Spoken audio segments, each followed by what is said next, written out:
Mayor Dunn is traveling with work today, and he's not able to sign in. So I will be presiding over this meeting. We do have two meetings tonight. Our budget meeting is first, and talking with Alex today, we kind of agreed that back-to-back meetings are a little difficult. So the staff is going to try to find a natural breaking point, hopefully around 6:30, so the council can have a little bit of a break, maybe get a bite to eat. And also we can talk about some additional meeting time, because we don't think 4 hour or hour and a half meetings will be adequate to process the budget for this year. So without further ado, I'm going to turn it over to Alex. Most of our meeting tonight will be staff presenting, probably not any real decisions with regard to spending tonight, but we'll get a first look at what is being proposed for the budget, and then we'll go from there. So Alex, turning it over to you.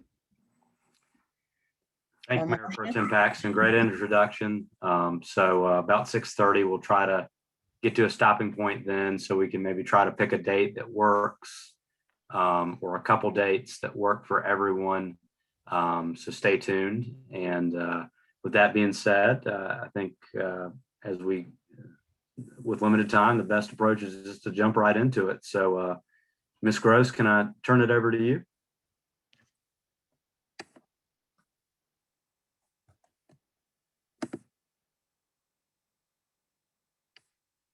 Marcia, you're on mute. Maybe she just told you no, Alex.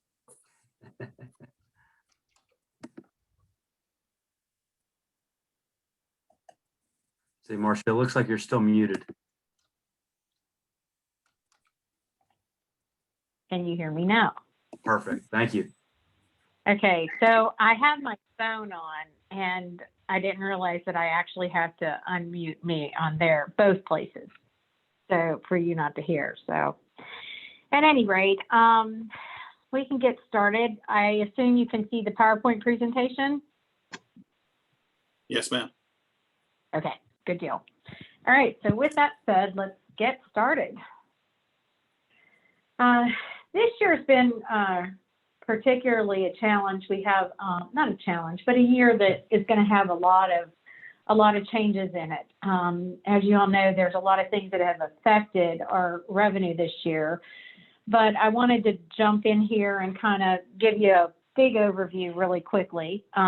What we are proposing this year for fiscal year 2020 would be $7.543 million. That does include general fund and stormwater fund in revenues. That would be a 1.31% increase over prior year. And if you're looking at the biggest pieces of the pie there, you can see the blue being the ad valorem tax would be our largest piece at $3.871 million. And then we look at 1.440, which is sales and use tax. That was actually a very nice surprise this year. We weren't sure last year how to budget that. And I would say a lot of this increase you're seeing from budget last year to budget this year is kind of an artificial increase. And I say that being that last year we were very conservative on both ad valorem and the sales and use tax because of COVID. We were not sure how that was going to affect jobs, how people were going to be able to pay their taxes, if that would affect collections for the year. And also on the sales and use piece of it, we weren't sure if the piece of the spending would be as high as it was. If anything, we had more spending in fiscal year 2021 than we had in the past, creating larger collections. We're going to be probably well over 250,000 over collections over our budget from prior years. So while this budget is showing a little bit of an increase there from year over year, it really, if we put the numbers back to what we thought they might be for 2021 and COVID wasn't affecting the budget, we would probably be right at status quo. And with the revenue neutral tax rate and the revaluation that was done, that's really our focus on this first round here, to show you that, you know, what it would be like if in fact we were to change to that rate. So on the expense side, you can see we're saying that there's a 3.01% increase. Last year's budget prior year totaled 8.153 million. We're saying 8.384. And you can see already, if you take your expenses, your revenue minus your expenses, you are in a negative position. And that is because of mainly a couple of spendings that we have listed here. One being the money that we will be using for the paying back the debt of $291,800, and then also some expenditures of some restricted funds in Park and Rec, and some unrestricted funds to make up that difference. We do have a Vickery portion of the Greenway starting this year. That is in this budget, and you can see Park and Rec is in that purple color. It is, you know, Park and Rec didn't have a budget of 1.175 million in prior years. It was much lower than that. So looking at the spending here, the largest, of course, department is PD. General government is that darker blue, or I guess like a royal blue color, at 1.198 million. And then next would be your Park and Rec. And the other departments are pretty much in line. The next $1 million department is the sanitation department, which is our trash collection and any of the shredded days and things like that we propose for next year. So overall, if you're looking at this, the increase is just about $150,000 over prior year, which, when you consider about $550,000 of that is in one department for the Vickery Greenway, our expenses were really pretty much cut in most of the departments down to the bare minimum. Any questions here? Sorry, Marcia. Okay. So the graph on the right is what has been requested from the department heads this year. Is that? It is, but there are additional items that are not in here, which we will get to. We've kept track of that through a spreadsheet called the notable items spreadsheet. And some of the things on these notable items are funded in this budget, and so that council can go through and make sure that, you know, because they are items that are over and above our normal spending in that department, or not normal spending, but over the amounts that that can be approved just at the department level. We added them to the spreadsheet, and that way they're clearly marked and shown, so that council can go through. And if that's not a priority of council's to move forward with that particular item or that particular project, we can move it to another, you know, we can put the other projects in its place, or not put another project in its place. But this way you can kind of clearly see what those items are that kind of are over. They're not just, you know, office supplies or something like that. This is something that would be, you know, a larger scale item, like 3 police cars or in it and things like that. And then on the left-hand side, that would be new tax rate, but with the net neutral, sorry, the new tax rating with the net neutral tax rate. Yes. Okay. And our tax base went up significantly. You're going to see in the next couple of slides here, I actually show the calculation, how we get the net revenue neutral rate, and our tax base went up significantly over the prior year, but we'll get there. This rate takes that, the whole thing with the revenue neutral tax rate is you take that new base, and what would be our rate to produce the same amount of revenue. And that's how our rate went down. But there's a lot of nuances about it that I'd like to kind of go through when we get to that slide. So Marcia, just real quick, if I look at that, we're running about an 800K deficit just before we even hit the projects. Okay. Correct. So that is made up by a fund balance appropriation. 420 some odd thousand is the fee in lieu of parkland, which will Right. be used for Greenway, and then the additional 120,000 or so is a fund balance appropriation to make that up. There wasn't, when we went through the budget and put just our standard type things like our pay policy increases, insurances, you know, things that we got for estimates and audit and, you know, everything else that we had at that point in time, we didn't have enough in revenue to cover it if we use that revenue neutral tax rate. We had to come up with another revenue source. And truly at that point, you know, rather than me arbitrarily pick a number somewhere in between, I put it as appropriated fund balance, and council can decide, you know, if we move it 1 cent higher than that, 2 cents higher than that, or keep it as current, see how much that difference would produce in revenue for each of those incremental changes.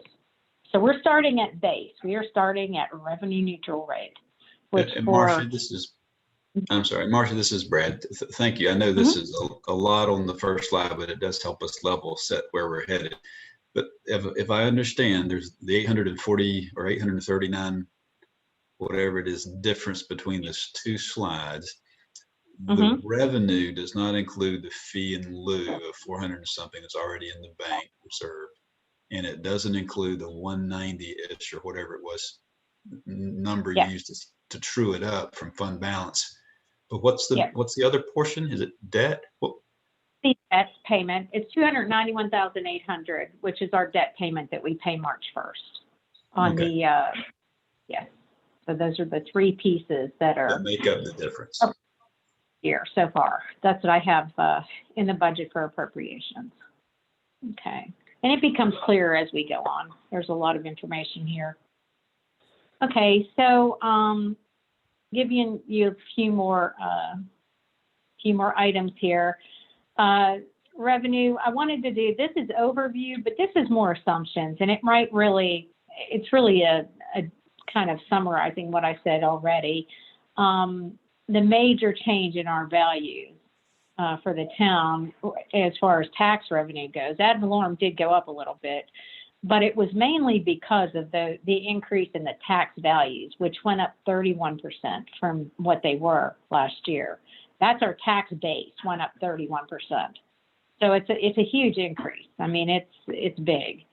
So, you know, granted, I don't expect it to stay there. There's a lot of things that are going to happen from now until the end of the year. We have the appeal process to go through, which to calculate your rate, you take your last year's revenue and you divide it by your tax base, your new tax base, and it comes up with a rate. So you're taking a constant value and dividing it by a large value, and it gives you a number.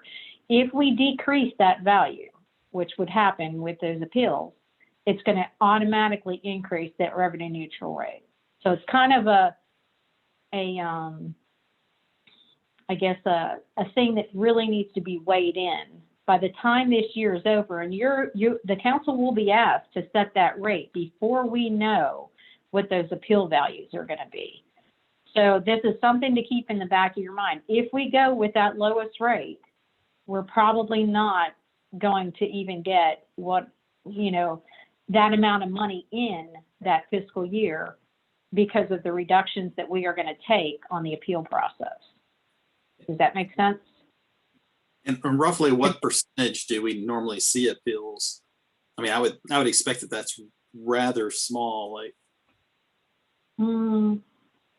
well, and I guess I don't know that question, but I can certainly find it out by the next one. This is the first process for me that I've ever gone through on this, so I'm going to be honest with you. I'm kind of green at it, but I mean, it's not something that's super complicated or anything, but it's just something like I don't know what it was last time. And the other thing that's kind of pushing these values kind of crazy in a crazy direction, and even just from a personal level here, I'm hoping I didn't lose you.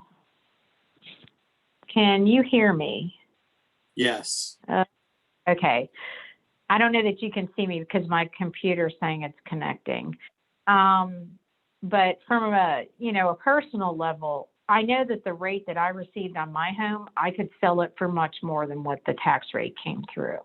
So I know that the market right now is affecting this, but I don't know what the, how the other items are affecting it to go through. It's just, I have no idea what is going to happen over this next 6 months.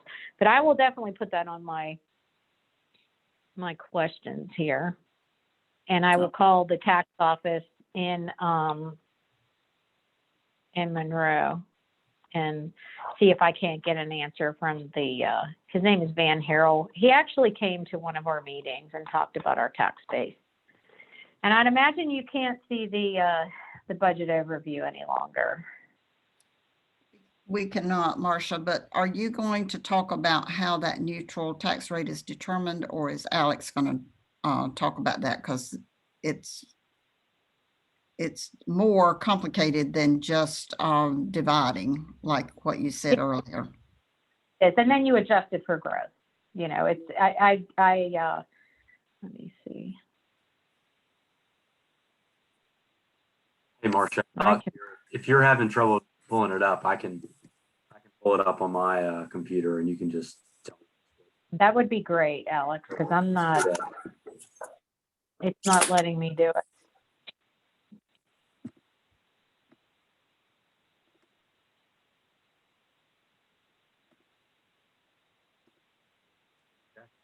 Everybody see the first introduction slide? Yes, it's back up.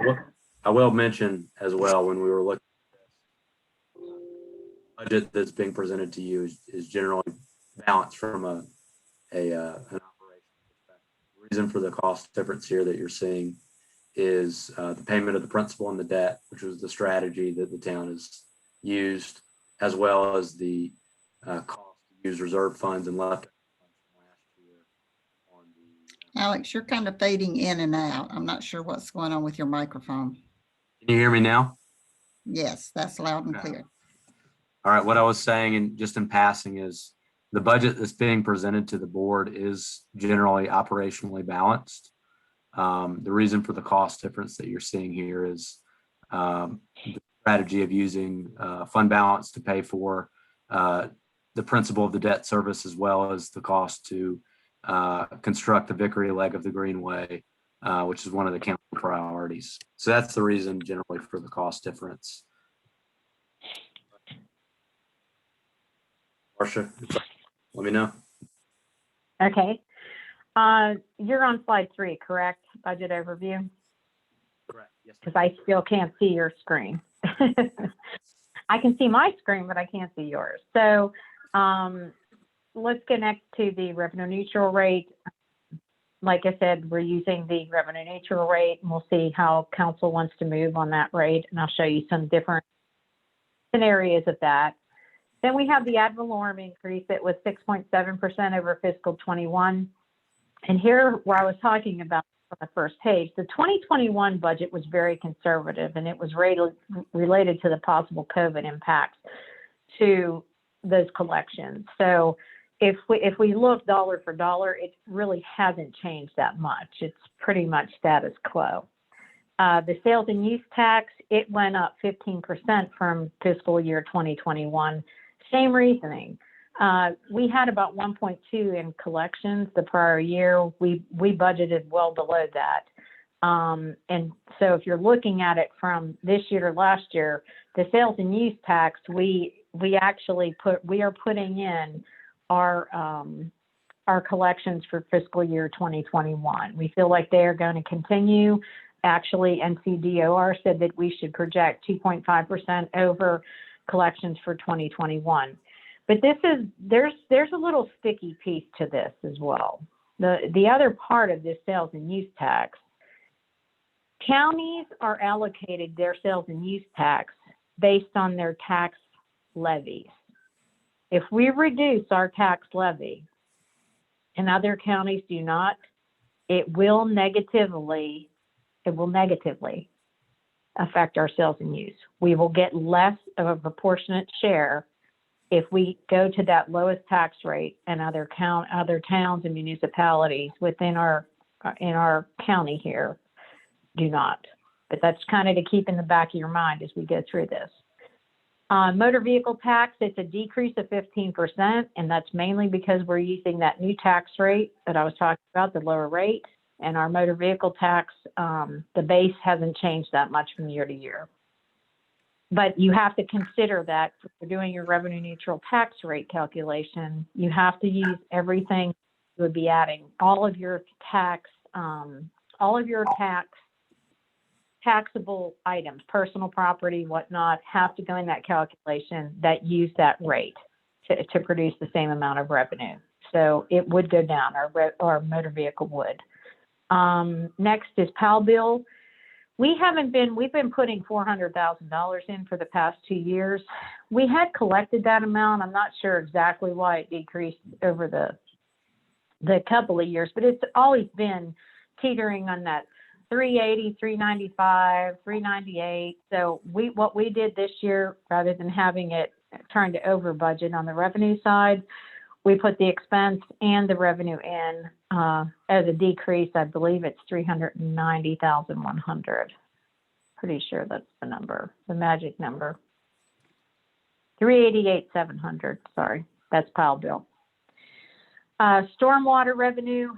It was, we've actually reduced that to actual collections as well. We had $500,000 in this year.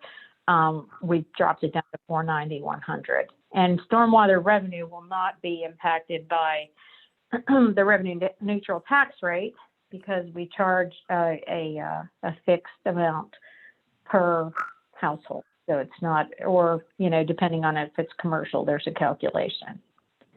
Okay, so page 4. Marcia, before you leave the stormwater, with the additional homes that have been built, would the stormwater revenue not actually increase?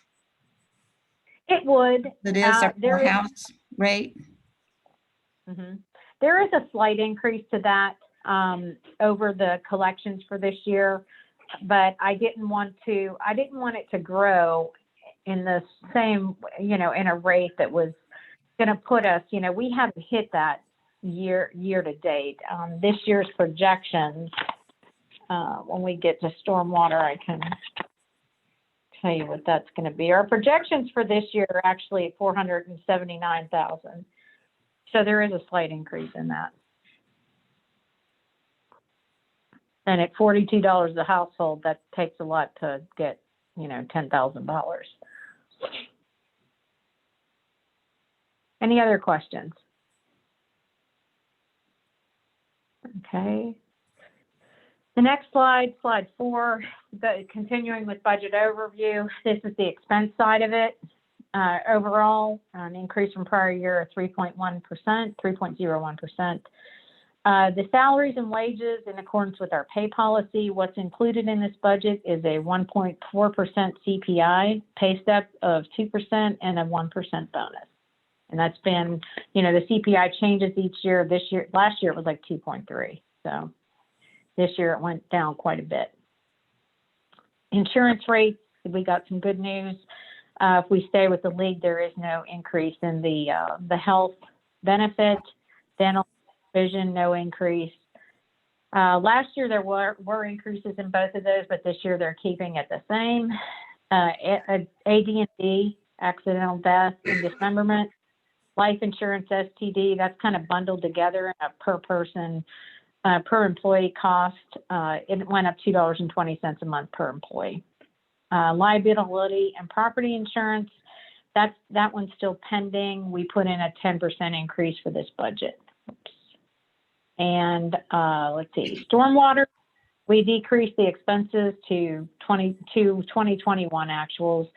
The other thing we did in stormwater is last year we talked about putting in a contingency. That way there are funds there. We can use it for larger stormwater projects, and also it would build a reserve as well if we didn't assign it and didn't actually have it used by the end of the fiscal year.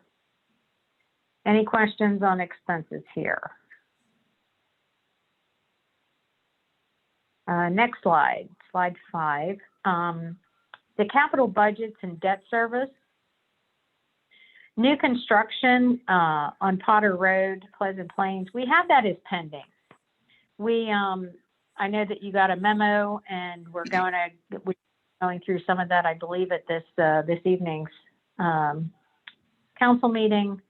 And it's, because of the construction costs, and at this point, that project only has a $2 million budget, of which $1.75 million has already been spent. So anything we do and our plans for moving forward will require a capital project budget amendment, as well as a budget amendment for this year of us assigning funds to that project. So we'll have to do that based on council's decision. And at this point, I have $0 in for any of that for next year. So I know that's probably changed, but this will be something I think that will be decided either, and it doesn't have to be decided by the end of we pass our budget, because we can always do an amendment. So if we still have items pending and we haven't decided, that's fine. We'll just leave it at the 0 the way it is now, and we'll do budget amendments after things are finalized and decided. The debt related to the town, as Alex mentioned, $291,800. That is, we're planning on using fund balance. And then the interest on the debt, that does come out of 2022 revenue. We don't pull any funds out of fund balance for that. We try and cover that interest payment with current year revenue. Next slide. This is the budget analysis. And we should be looking at 2 graphs. Is that where we're at, Alex? Yes, ma'am. Okay. And I'm going to ask you periodically, because I'm not going to stop to try and multitask and log back. The first chart shows you the prior fiscal year budget to this year's fiscal year budget. You can see a slight increase, and this excludes stormwater. You can see that increase in revenue, 1.77% when we look at it just general fund. And that's mainly if you're looking at purely what made that jump up, it's pretty much the sales and use tax. If you're looking at it, that number went up a couple $100,000. And while you're assuming a revenue neutral position, that does include a growth rate over the prior year as well. So that's included in there for ad valorem. The expense side, you can see it went from 7.648 million up to 7.84 million, 3.21% increase. And that is mainly due to that, what I said in Park and Rec, that $550,000 for the Vickery Greenway piece. And there are reductions, obviously, in other areas in order to get there, because if we added 500 to that would make it over 8 million. So, there were reductions in some of the other areas, and we're going to go department by department next. Contingency, it went from $100 up to, there's $1,000 in this budget right now for contingency. Any questions? Yeah, that last graph, you mean there's literally just $1,000 built into this budget?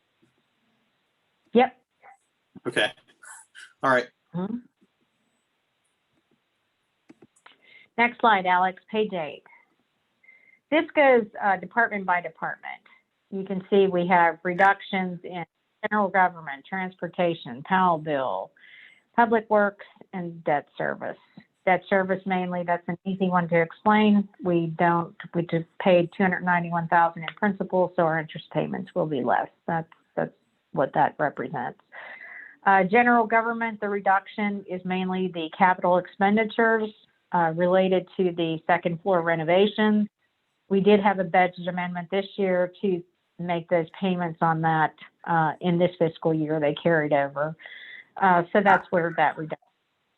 If you're looking at public safety, we have an increase of $43,000. That's almost exactly what last year we had 2 vehicles in the budget to be replaced. This year we have 3. There's actually, in each department, there's some adds on some lines, decreases on others that offset it. But if you're looking at one particular item, that's what the increase would be on that line. Transportation, the decrease mainly is due to the greenway signage. We took it out of the budget. And the PAL bill, we reduced it to the projected, we have projected actuals this year of 433,200, so we dropped it down to that amount. Or actually, I'm sorry, we dropped it down to 388,700. Those projected actuals, I don't believe they're going to be in that number. The normal expense on that side is 400,000 of that would have been for this year's road repair. And then there were some sidewalk panels that we did in a budget amendment for that made it 433. So I'm sorry, it's 300,000 for next year is what we have proposed. Environmental protection, that's the sanitation. That increase is due to the CPI increase of 1.4% and a little bump up for the number of homes and recycling. There are, let's see, economic development, that's really planning and zoning. We have 14,300, and that's mainly due to the increase in salaries and related. It's by the pay plan, but there's really not much there wasn't much budgeted extra in that department. When I say extra, just kind of one-time type costs like outside services or, large capital purchases. So in their case, you can really see the impact of the salary increases and whatnot. Retirement contribution, we will get to that. I'm going to show you what that went up, but it went up significantly from year to year. Public Works, the decrease, it's due to the reduction in capital outlay. Their capital outlay went down by approximately that amount. I think it went down 40,000. And as far as cultural and recreational, that's the Vickery Parkway. So if we're looking at, what we have this year, what we had last year, there is a difference of $245,430 in additional spending for that, which, like I said, there's ups and downs in each department if we take minus and plus, but if I had to point to one thing making this increase, it would have to be the greenway amount there. Any questions on this slide? Okay. Next slide, Alex. Insurance projections.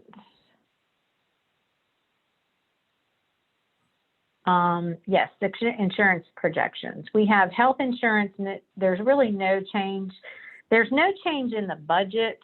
I mean, what we had as far as, you can look, and this is why I did this. Last year we had an estimate in. The budget was $360,000. While we reduced it somewhat, we weren't quite sure exactly what our rates were going to be because they gave us some rates and they said they may change. So we had a little bit of a buffer in there. There was $16,000 of buffer in that. So if you're looking at it, our insurance costs our actuals were $340,955. That's our projection. And our budget for next year is $344,400. So budget-wise, it looks like we decreased a lot, but we really went from a projected, a number we thought it was going to be to the actual numbers that we got from the insurance company this year. Workers' compensation, slight increase. At this point in time, I have gotten no indication what our experience mod thing is or the new rates. So there is an increase projected. If you're looking at it year over year, 51,390 to 52, it looks like a very small increase. But if you're looking at it from this year or the 39,000 actual to that number, it's a different, it's quite a big decrease actually. Property and liability, there's 61,200 was the budget for 21. Our actual was 53.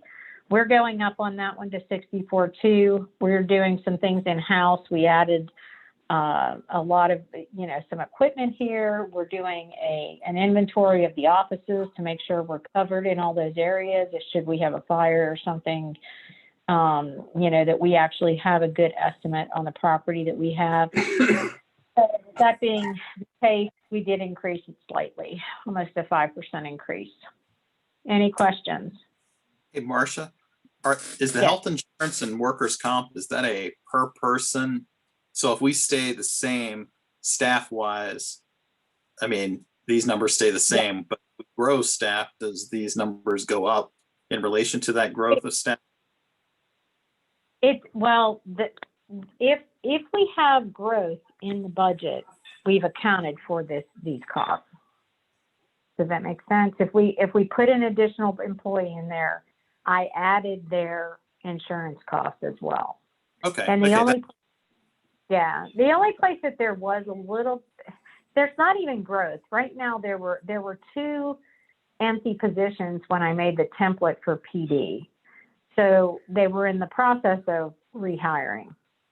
So I have it as like placeholders. There's 2 people there at the starting base salary for an officer, and then obviously the related fringe costs and whatnot, taxes and everything else, the workers' comp for them as well as health insurance.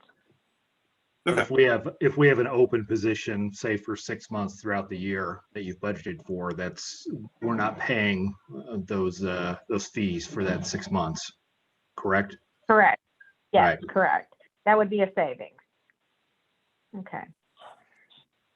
The next slide, it's pay policy and retirement assumptions. Wages and salaries, last year we had budgeted 2.5, let's say 7 million. Our actual is going to be about 2.4. Our projection there, we're budgeting 2.6. It's an increase of 45,052 and 1.75% increase. And really it's comprised of the pay step. If you're looking at it, the pay step and 2%. This is a number that's almost this is going to be spot on because it takes the templates for these. There is no cushion in here at all. I mean, the only way that we get money where we wouldn't spend it would be is exactly what you just said. If in fact there was a position open for a couple of months or 3 months or, whatever the case may be, then we would have a little bit of a buffer in there. And I think that's what you're seeing from last year. There were some positions that were open and didn't get filled right away. And, we have some cost savings in there. The state retirement was a big surprise to me. We got some notification. If you look at it for the officers, the retirement rate is 10.84% of their pay for last year, and it went up to 12.24%. So that's every paycheck they get, we put that money in the retirement for them. And then for the non-officer civilian, I guess, government, it went from 10.27 up to 11.47 for 2022. So these rates have gone up quite a bit. It caused an increase because this is calculated on that same sheet that I was talking about where all of the employees are listed, all their pay rates are listed, their amount for the year, and then multiplies it each time we pay them. It takes whatever they're paid times these rates and puts it in a retirement expense. So we are projecting this on actual, this number here times the rates and coming up with the, when I say, I'm pointing to it on my screen, I'm sorry. The 2.615 million for the budget estimate in salaries will be the state retirement would be those rates times that amount. And Marcia, one point. Yeah, one point here of context. I participated in the system for a while, and you might see that and say, well, that just meant that our employees got a bigger retirement pay for the year. So, boy, shouldn't we reduce their salary? That's not the case. The state pension program will pay out the same amount by formula as it did last year to this year. They're just trying to balance their budget and actuarially looking into the next 40 years. So don't be tempted to think this is a bonus for the employees that they'll get more money. They won't. It's unfortunate, but that's how we keep a strong pension. Thank you. And the last piece there, separation allowance. You can see that it almost doubles this year. It goes from 44,340 up to 78. It does double in the number of people that we are planning or are at that point that they could retire. The 4 that we have in the budget this year, one has already told us that they are retiring. Another one is still pending. So regardless of which way that goes, it will be covered in this budget and it's on the police side there. But those amounts, if they go one way or the other, we will have that covered, that separation allowance covered for the year.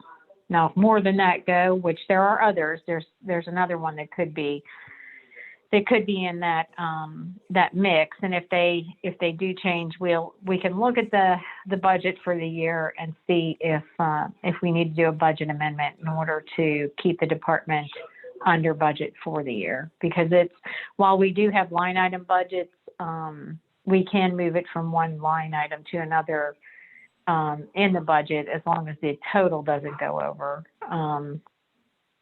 So as long as we can cover it on another line item, we wouldn't have to change it. Marcia, Any questions?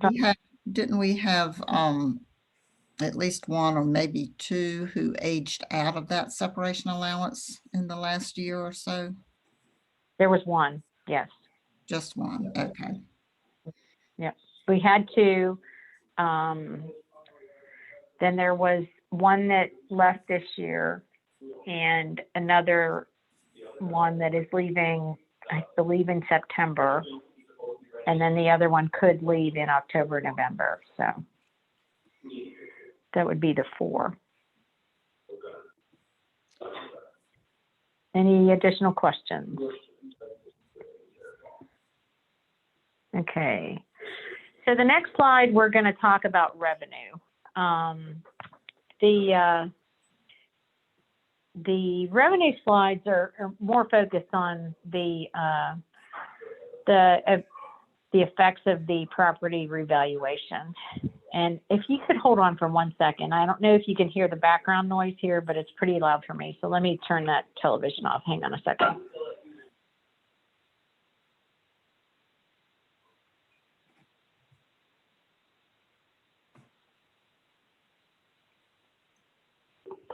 Okay.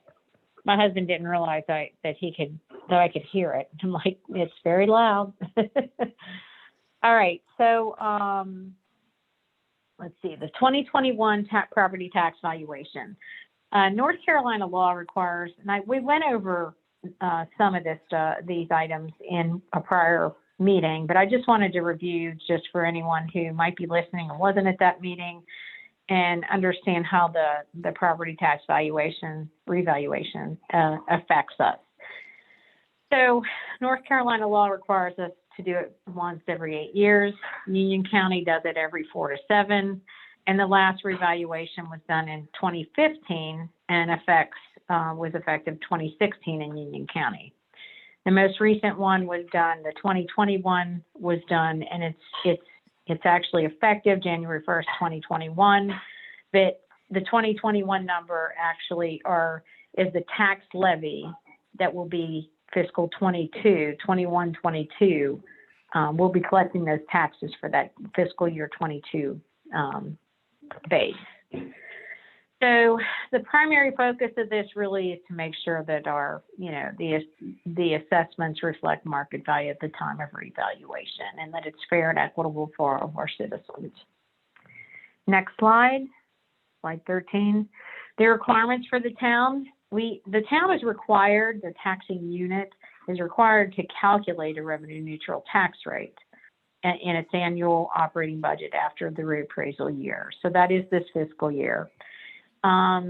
We're also required to publish it, but as a part of the budget, the council is required to, vote on whether they're going to adopt that or continue on with the rate they have or go somewhere in between.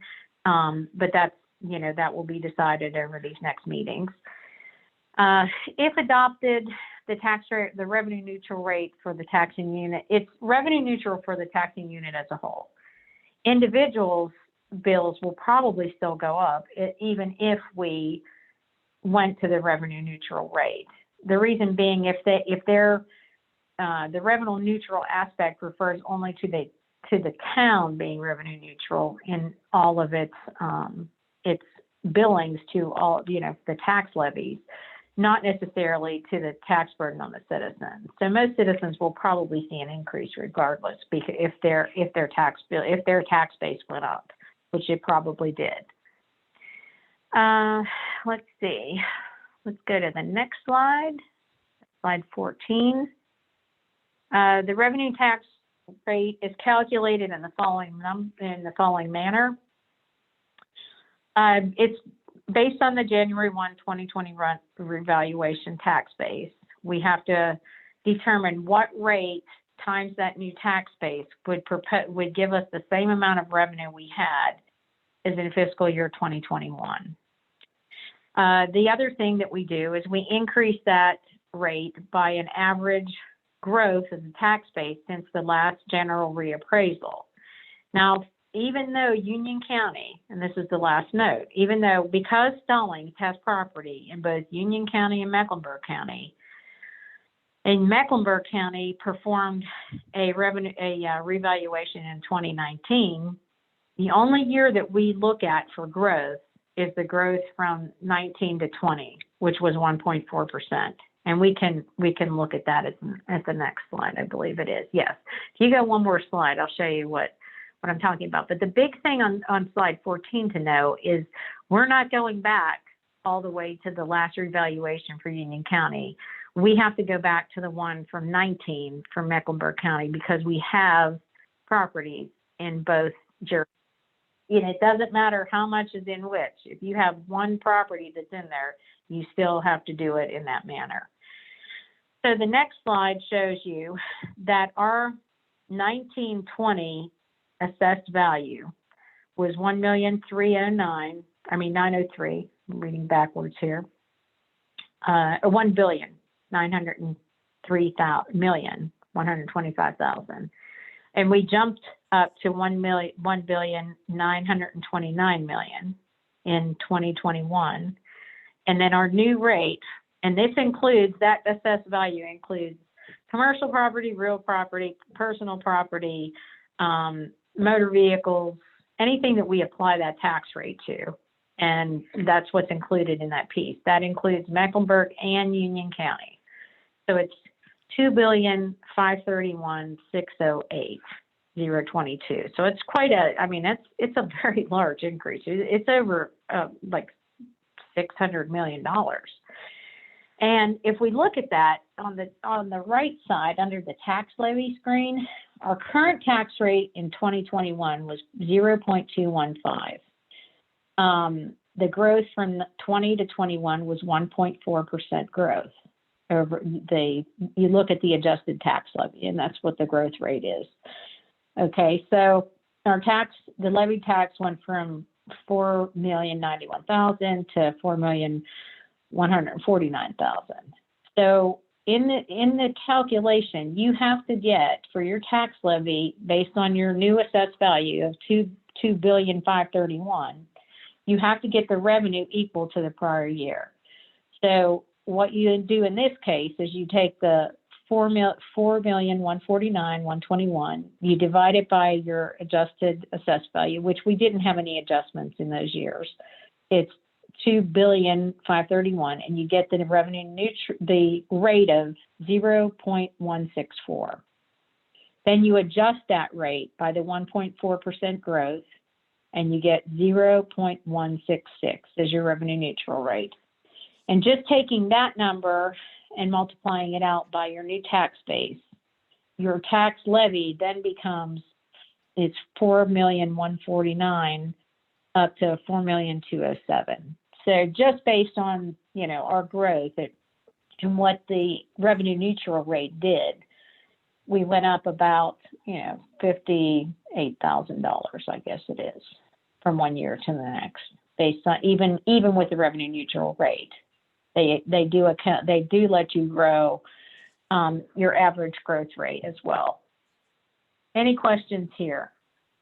Yeah, Marcia, this is Brad. So I understand this is the methodology where we have the 1.4% growth rate. But you said because we own parcels in Mecklenburg County, we have to use the latest reval, which was 2019, 2020. Is that right? Your growth rate is on that. Yeah, that's what I mean. Well, it's if an we did, average. Okay, go ahead. I'm sorry. Yeah, no, and I might be confused, but if the Indian Trail, as an example, doesn't own any parcels or control any parcels in Mecklenburg County, were they able to go back to the last Union County revaluation and track a growth rate from an earlier year? And if so, does that give a different growth rate? Is it a cumulative or is it an average? Does that make sense? It's an average. Yes, it's an average. So when I first did this, I did it based on exactly what you're talking about. I went back to the last time Union County had done it, and it actually resulted in a 0.173, I believe, revenue neutral rate. So it would have changed it some because we had a pretty big jump in another year. There was a nice growth rate in, I believe, from either 18 to 19 or 19 to 20. But anyway, I don't have that. I can pull it up here because you can't see my. Well, no, that's helpful to know, at least for me, because if you mentioned that our sales and use tax is a proportional, if we keep our revenue rate lower and another community doesn't, we're affected negatively on a proportional basis in a certain category or two. But you're also telling us that we were somewhat penalized because we're having to use a Mecklenburg County date, and our growth rate is such that had we not, apples to apples, our new revenue neutral rate would be 1.7173 or something. Am I getting all that right? Yeah. It's just for future reference. Exactly. Yes, exactly. And that's why I think the biggest takeaway from all of this is most towns, I mean, I know that Alex has talked to some others. There are other towns that aren't changing their tax rates. There's no requirement to do so. So it's, while, it's. Is that, Alex, is that true? Not that Marcia's not telling the truth, but is that conceivable that you're having those conversations? Yeah, Marcia's doing an excellent job in explaining this, and Councilman Richardson, I think you summed up the issues perfectly. I would add that I've certainly had conversations with other municipalities' staffs, and they've expressed that perhaps some of them stay the same, perhaps some of them go up, but we won't know that until everyone's budgets are approved as to what all the jurisdictions revenue neutral rates, or what jurisdictions actual ad valorem tax rates will be. We'll only know that after July 1st.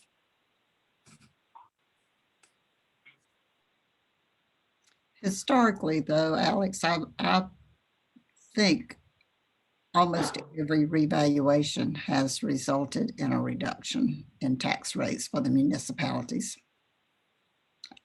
I mean, I guess we could check that to verify it, but it's really hard, I think, for political bodies to justify keeping a rate the same when the base has increased significantly.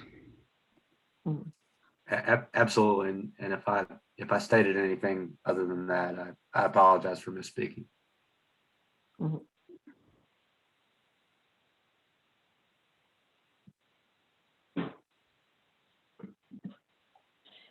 And the other thing that I pointed out before as well, this rate of 1.66, after any adjustments to the $2.5 billion number take place, any appeals, this rate would go up as well to stay neutral. the revenue neutral rate. But you don't get like you get a second chance at it because, next year you obviously can change the tax rate based on the needs of the town. But in looking at it, in the year of the revaluation, we obviously couldn't go back. It's, we would have to change it in another fiscal year, I would think. Any questions on slide 15? Let's go to 16 then. Alex, Marcia, as we move sorry. to 16, just a point of context, that it's 6:26 at 6:30 for our stopping point. Okay. Can I Perhaps ask, one Lynn- more second.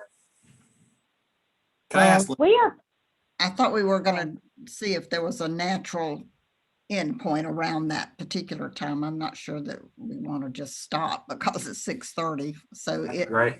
do you know if there is a kind of a natural break here, Marcia? when we get to we have a couple more slides on the revenue neutral rate. I just wanted to point out like 1 cent would cost, or what 1 cent would do to the, how it would affect the town. So let's go maybe a couple more slides, and that'll get us out of the revenue piece of it. And I think there's one stormwater slide that would be easy to go through. So if I could get another 5 minutes, I think I could do it. We're on slide 16, Marcia. Yes. Linda, a question real quick. Yeah. I guess just a newbie question here, just to ask it, is that, I mean, to some degree, I understand taking it and keep moving the tax rate lower, but at some point, to me, it seems like the town is not getting, quote unquote, a raise for several years, and then it gets an opportunity to get a raise to some extent.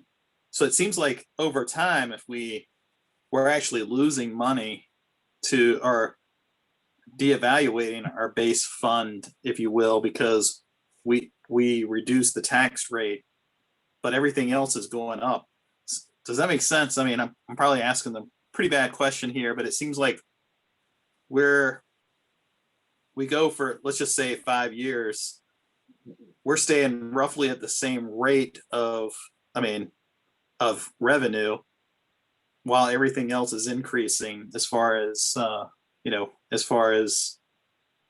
services and things like that there. And then it seems like we come to this point, and that would readjust us back up to the money that we've been basically losing over the last 5 years. I guess I'm trying to understand kind of when you get to that 5 years, if you reduce it, it seems like you're actually going even more negative than you were, because services will keep increasing, but yet we're technically decreasing the money we're going to bring in because the value of our money is no longer as high as it used to be. So I can't use a tax reevaluation as a means to increase the town's tax revenues. That's a separate action entirely. Yeah, and I think at some point, Stephen, we'll probably have a lot of discussion about where we want to put the tax rate for this year. I personally think probably somewhere between the revenue neutral rate and our current rate would be more appropriate, because as we've talked so many times, our margins are really very thin because of exactly what you're saying there. Our expenses continue to increase in the revenue, but our revenue has increased every year, even with holding the rate the same. But I think that's probably a bigger discussion. So can we just do that at a later time? Okay. I was just, yeah, I got you. Sorry, I just wanted to ask the question, at least to get a frame of reference before we move. And it's an important question. So I think we'll definitely have more conversation about that. All right. So Marcia, you want Okay. to go ahead with the 1 cent? Yes. In the red there, you see for every 1 cent change in our rate. So the way the calculation works, you can see that the base tax rate or the base tax levy of 2,531,000 is divided by 100, then multiplied by the 1 cent. So each additional, so if we change the tax rate from the 1.66 to the 1.76, it would give the town $253,161 in tax revenue. And the difference between the two, if you look 2 lines up from that, a couple lines up here, if we use the current rate of 215, the tax levy would be 5,443,957, and the revenue neutral rate of 1,666 or 166, it creates a tax levy of 4,207,328. So you can see there's about if we're round numbers, $1.2 million difference between the two. So for every 1 cent change, it's about $250,000. I'm trying to round it so that you can kind of put your arms around that pretty quickly, so it does change. And like I said, it's, we could go somewhere in between whichever, but I mean, those are discussions I'd like to have. Once we get through all this and we see how it affects everything, I think, and what the direction and, the strategies and priorities for the council are, I think that'll help us, point us in the right direction of where that rate needs to lie. But for the sake of this slide, if we stay the same or go down to the net neutral, we're basically looking at 1.2 million revenue change. Yes, correct. Yeah, All right. it's a little bit more than that. It's 1.242, but it's, that's close. Okay. The next 2 slides, these are the effects on the long-term planning, and these are going to go through pretty quickly. I did the 5-year plan. I took what we had in the model, didn't change it, put it on one slide, put the new numbers, the new budget numbers, and use the same assumptions and put it on another slide. So you can see the difference between the two. And what it's done, it's creating more of a deficit each year, that we have less funds in order to spend on any major capital items. And I'll show you on the next slide how we actually did it. And also the fiscal year 2022, we did that neutral rate, and there's only $1,000 contingency, and there's a lot of numbers on the notable items list.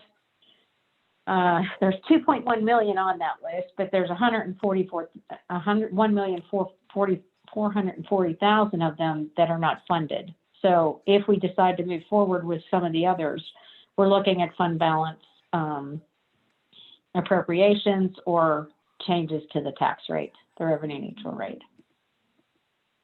Next slide, 18. This is using the revenue neutral tax number. And you can see in the first year, that budget number for 2022, that 471,800, that's directly related to that Vickery Greenway. The revenue number forecast there does not have the appropriation in it. So we have to, I'm trying to see how much would we have to pull out of fund balance in order to cover our expenses this year. And if you look at what the excesses are here, and then take out your debt service payments, they go negative pretty fast. The first year, mainly, I'm telling you, I know that's a bigger number, and that's mainly because of the Vickery. But the other numbers are 258,000, 223, 188, 151. And this next slide shows you this is what was the plan before. It starts out a little higher, and we're starting to gain ground each year with increased revenues. But it's not, it doesn't pick up. You can see there's a pretty big effect on it, in especially these last years when we think we're finally gaining some ground on revenue. It would really keep our revenues down well below these levels that are listed in our 5-year forecast that we had. Last thing, I wanted to note that if we keep the rate and the other ones go up, the biggest takeaway on this slide is probably that sales and use tax will decrease as well. So if we're planning on keeping the rate there, we may want to decrease the sales and use tax revenue number that we have in the budget. Let's see. For the purposes of 2022, we have that 166.0166 rate. And what we did for the revenue on that line was we used a 99.69% calculation or revenue collection rate in order to come up with the numbers that we have. Next slide. We go into stormwater here. We can either stop. This is the revenue overall, kind of talking about, there's nothing new in here other than telling you what each of the line items do. What our revenue was in 2021, 7,445,900, and then going up to 7,553,000. And it breaks it down by, you know, which ones were increases. Increase in property value, 249,000. Motor vehicle increased 55,000, or reduced by 55,000. And that's really because of that revenue neutral rate. Stormwater decreased because we went down to the actuals. Sales and use tax went up. Permits and zoning, no changes. We reduced PAL bill to our actuals. Investment earnings decreased 123,900, and that was really due to reductions in our interest rate. We were making really good investment earnings, not this fiscal year, but last fiscal year, and they plummeted this year. And I know that North Carolina, the trust, and it's North Carolina Capital Trust, they even closed one of their funds because of it wasn't doing, their term fund wasn't doing as well as their just daily kind of money market rate fund. So they closed it and made us move all of our funds that we had in that particular account into the money market or general government fund. And then fees in lieu of parkland, we had some in their revenue in there last year and it was reduced to 0. And I think that is the end of the revenues and expenses summary. We did have one other person scheduled tonight, and we kind of told her that it's Park and Rec, and we kind of told her ahead of time that we may not get to it. Yeah, because I think Alex wants to talk about scheduling some additional time for budgets. So this seems like a good place to break if council's agreeable with that. And then Alex, if you can talk about some additional time, and then maybe we'll have at least 10 minutes or so. We can go to the bathroom, grab something to eat before we come back at 7. Could we try to work on the scheduling during the regular council session? We could do that. I'd rather have a 15-20-minute break to take care of things than a real short break with a long meeting afterwards. Okay. Is that agreeable for everybody to have that discussion in the next meeting? Alex, you can do it in conjunction with your report if you want. I changed my bet to over then. I'm sorry, what did you say? No take backs. I didn't know this might happen. If it is, I'm going to the over. I don't want the under. Okay. All right. This seems like a good point to stop then. So I'll hear a motion to adjourn this meeting and then rejoin. All in favor? Aye. Aye. All right. See you back in a little bit. Bye.